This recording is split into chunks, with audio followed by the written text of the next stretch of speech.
Good evening, ladies and gentlemen, and welcome to our ghost walk of the Tower of London. Before we begin our ghost walk, does anyone know the story of King Henry VIII and Anne Boleyn? Let's see if I can remember it. This is a story about King Henry VIII and his second wife. Her name was Anne Boleyn, with whom he was married for 3 years. Instead of giving birth to a son, she gave birth to one daughter. After 3 years, King Henry VIII wanted to get rid of her, so he accused her of adultery and treachery, and she was sentenced to death by beheading. The place where she was beheaded was here, in the Tower of London. Since then, the ghost of Anne Boleyn walks the tower at night, looking for Henry. And did you know, the Tower of London is also known as the Bloody Tower. Some say she walks the tower carrying her head, which was chopped off from her body. Ugh!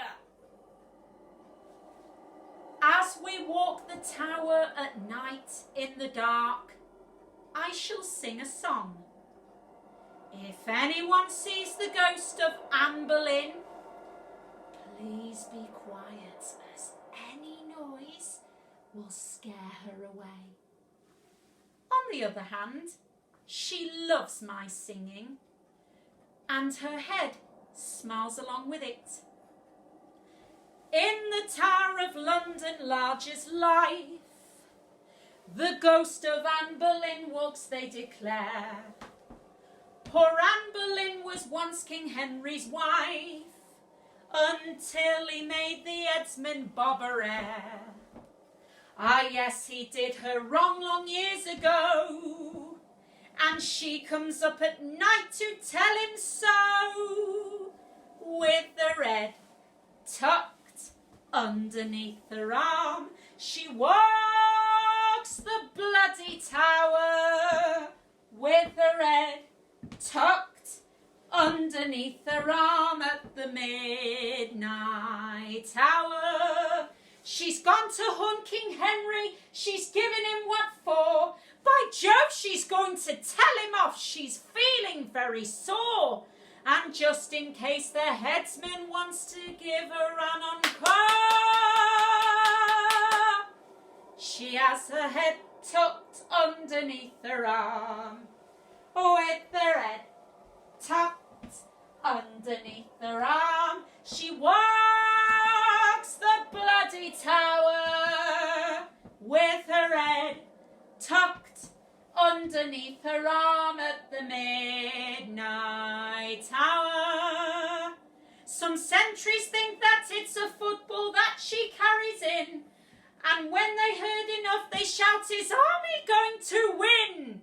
They think it's just Red Grange instead of poor old Anne Boleyn, with her head tucked underneath her arm. Sometimes gay King Henry gives the spread to all his pals and gals and ghostly crew.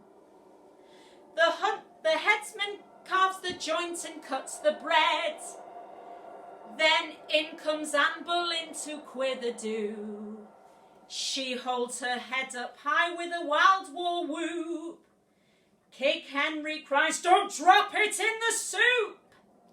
With her head tucked underneath her arm, she walks the bloody tower, with her head tucked underneath her arm at the midnight hour.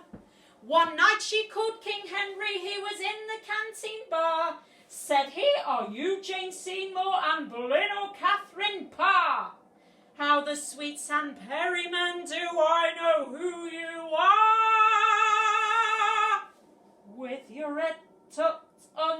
underneath your arm. With your head tucked underneath your arm. I hope you have enjoyed our ghost walk. Good night, and remember, as you leave, be quiet, as the ghost of Anne Boleyn hates noise. Shh.